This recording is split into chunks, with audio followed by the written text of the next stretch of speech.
Hey guys, welcome to Alvino's Dueling World. I'm Alvin, and today we're going to do a deck profile on Blue Eyes Chaos Max Dragon. I've been working on this deck for years, and recently, with all the new ritual support that came out from Cybernetic Horizon, Soul Fusion, Savage Strike, and Dark Neostorm, as well as the ritual support has been getting in the past few years, I figured, I'll make it better than how I already had it.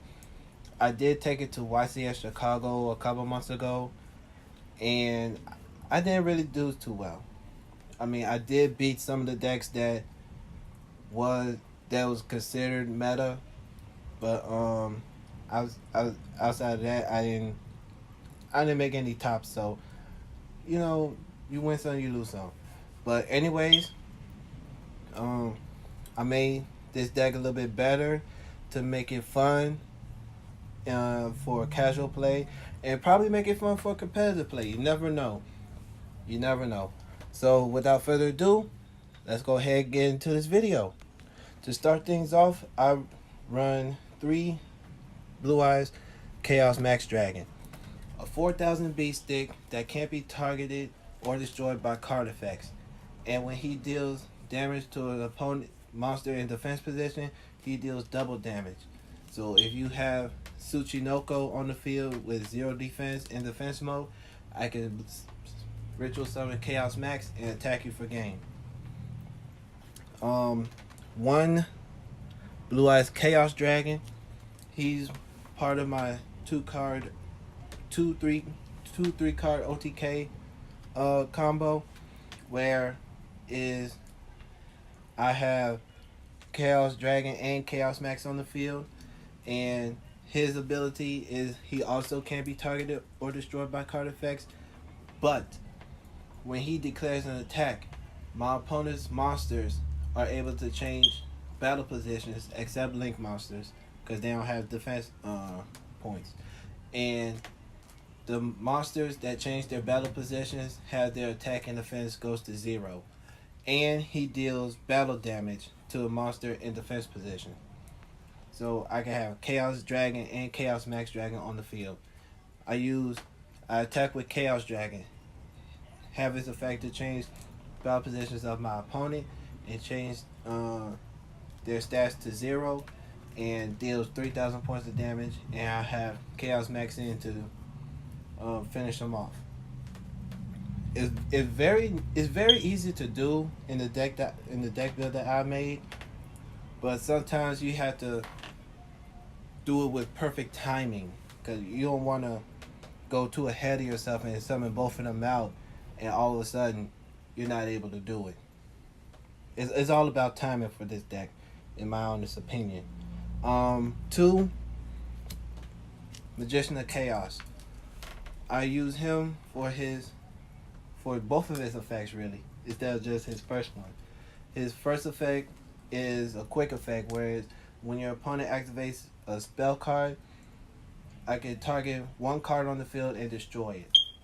And his second effect is when he's destroyed by battle or card effect, I can special summon one Chaos or Blackluster Soldier ritual monster from my hand, ignoring summoning conditions. So I could, a spell card goes off. My opponent activates a spell card. He could target himself, and he can destroy himself. And because he's destroyed by a card effect, I can special summon Chaos Dragon or Chaos Max Dragon. Um, for the last ritual monster I have is one Chalice Line. I reveal him. I get to search for an incantation monster in my deck, special summon that, and I'll use their effect to search for a ritual spell or ritual monster, whichever one I bring out the deck. But his little negative point, which I have a problem of, is if I don't ritual summon a monster during the turn I activate his hand effect, I had to get dealt with 2,500 points of damage. So if someone solo strikes Solemn Judgment, any of my ritual monsters, then there's nothing I can do. And just take the 2500 attack damage. That's it for the rituals. For the rest of the deck, I play 3 Blue Eyes White Dragon. I have to play three of them. It's essential. It's mandatory. 1 Dark Magician. I'll tell you why I have him in there. You probably already know, but I'll tell you why I have him in there. 1 Chaos Emperor Dragon Envoy of the End. So glad it came back off the ban list. But yeah, since this deck is filled with light and dark monsters, I figured, have him on there.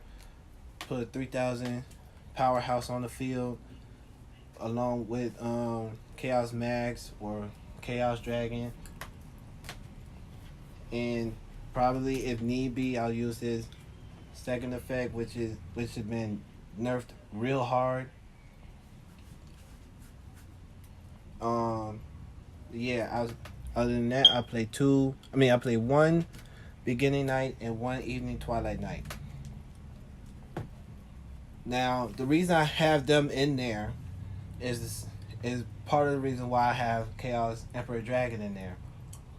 If I have both of them in the graveyard, I can banish both of them to summon Chaos Emperor Dragon, and I get their banish effects to kick off, which is if I banish both of them from the grave, I get to search for a ritual spell and a ritual monster from the deck to my hand. I don't have Blackluster Soldier in here, so that's the only reason why I have these 2 in there, is because of their banished effects. Next, I run 1 Talismandra, 1 Candle, 1 Bookstone, and 1 Pencil Plume. Now, I seen a video on YouTube from the Dragon Lady. Go follow her if you haven't yet. But she made a Chaos Max deck herself, and she used 3 Talismandra, 3 Candles, 2 Bookstones, and I think 1 or 2 Pencil Plumes. That ratio is good, but at the same time, I only have like 1 of each, just because of the Chaos Emperor Dragon. Basically, if I didn't have them in there, then I would use the same ratio as the Dragon Lady. That's it for the monsters. On to the spells. I'll run 3 Chaos Form. Get your ritual summon any Chaos or Blackluster Soldier ritual monster. But I could banish a Blue Eyes or Dark Magician from the grave to ritual summon Chaos Max Dragon, Chaos Dragon, or Magician of Chaos. 2 Advanced Ritual Arts. Now, part of the reason why I have Dark Magician in there is because, 1, I don't want to see him in my hand at any time. So if I have, say, Magician of Chaos in my hand and Advanced Ritual Art, I could use Advanced Ritual Art to send my Dark Magician to the grave to ritual summon Magician of Chaos, or Blue Eyes for Chaos Max. And from there I could use Chaos Form to get rid of to banish Dark Magician, to say ritual summon the other Magician of Chaos. I have plenty of ways to do that, but I figured that would be best.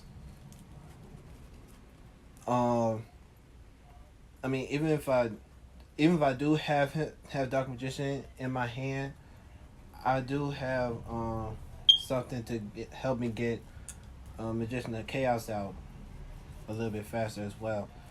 But outside of that, I run one Contract of the Abyss.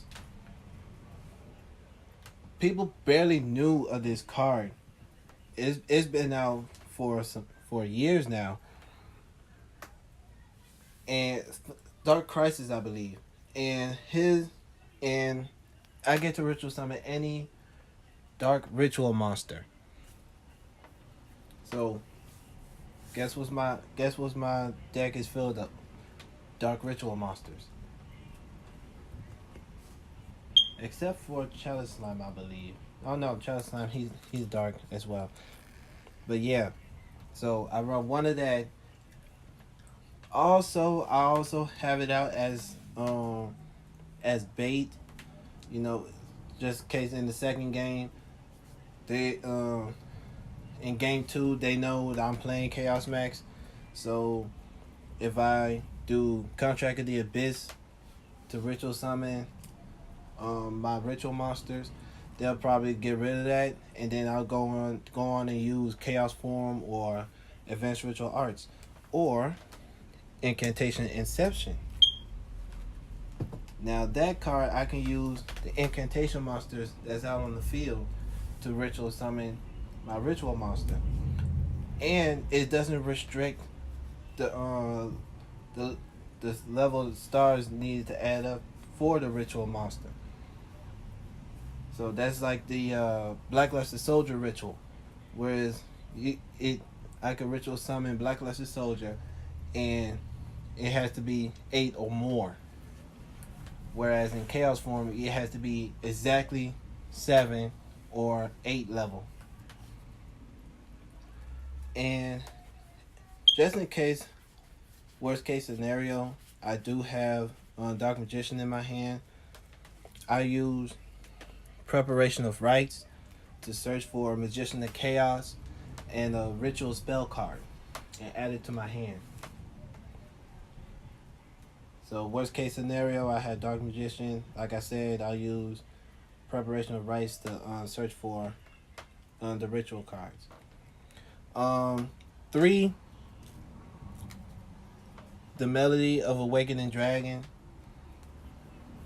just so I can get my ritual monsters out or whatever, or Chaos Emperor Dragon.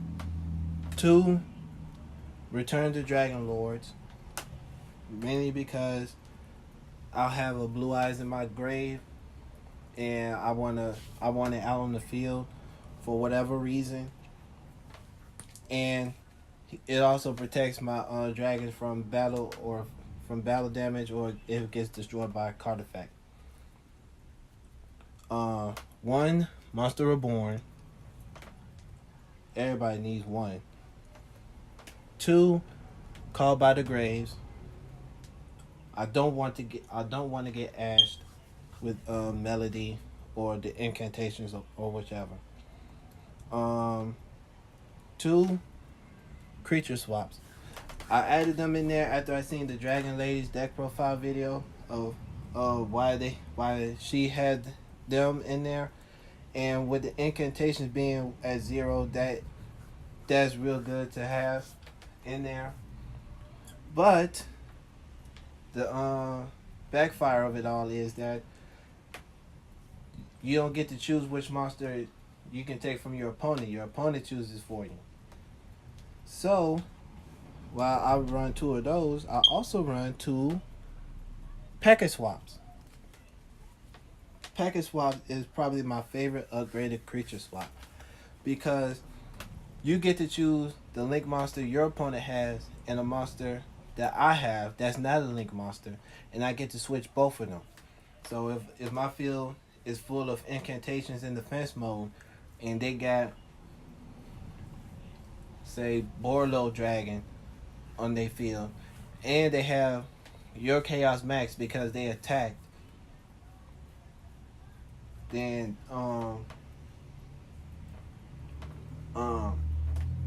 you could use packet swap, trade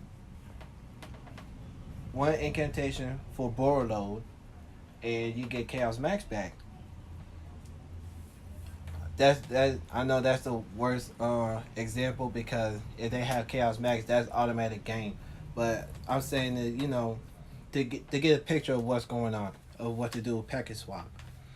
Even if they have Boros Sword out on the field, you can still package swap it. Um, and I also run two spiritualisms in case I go against, an Endymion deck that has a spell card that's problematic, or Danger Orcas, or uh, Altergeist, or whichever. And the thing about spiritualism is that its effect cannot be negated. So no matter how bad you want to get rid of spiritualism, it won't happen. Next, I run one Swords of Concealing Light, just in case. Sorry about that. My phone had died, but yeah. So I use Swords of Concealing Light to get my opponent's monsters in face down defense position, and they can't change their battle position for two of my standby phases. For the next two of my standby phases. So that's kind of a essential to the deck, knowing what Chaos Max is all about. And I only run two traps in this deck, and that's one Drowning Mirror Force and one Waking the Dragon. Drowning Mirror Force, I had I went against players that they build their hand up, they build their field up, and they attack one of my monsters or whatever. And when they try to attack me for game, I flip over Drowning Mirror Force and put all their cards back in their hands, and put they link monsters in the extra decks, and everything. With Waking the Dragon, only use it when I had that in there when I go against decks that wants to get rid of back row. So if they try to get rid of Waking the Dragon while it's set, I can special summon a monster from my deck or extra deck. I mean, for Chaos Max, don't really need an extra deck, but it doesn't hurt to have it. So that's it for the main deck. On to the extra deck. Okay, for the extra deck, I run one Blue Eyes Twin Burst Dragon. Have two Blue Eyes on the field, two Blue Eyes White Dragons on the field, and Contact Fusion, and bring him out. One Azure Eyes White Dragon. Now, to be honest, both of them can be used. Special summon with Waking the Dragon, but I would target Azure Eyes a little bit more because he protects my dragons. One number 38 Hope Harbinger. I get to negate a spell and add a card from my opponent to as material, so it doesn't really lose any. One Lancelot, go against a problematic deck, and I could attack directly to my opponent as long as it has a exceeds material. One Full Armor Photon and one Prime Photon. I have Prime Photon because it's a 4,000 beast stick, and he gains attack points equal to the number of ranks of all monsters on the field times 200. So guys, that's my deck profile. If you like it, give me a thumbs up and comment below what you like about the deck. If not, comment below what you want me to add to the deck, or what you want me to take away from the deck. This deck is pretty fun to play with. Like I said, it It could be fun to play with. You can go to locals for casual play, or if you want to go against odds, take it to a regionals or YCS and see how you do there. Subscribe to my channel if you enjoy my content. I am planning on doing the box opening soon when I have the budget to do so. So stay tuned for that. And with that being said, hope you guys have a good day. Enjoy your life, and believe in the heart of the cards, everyone. See ya.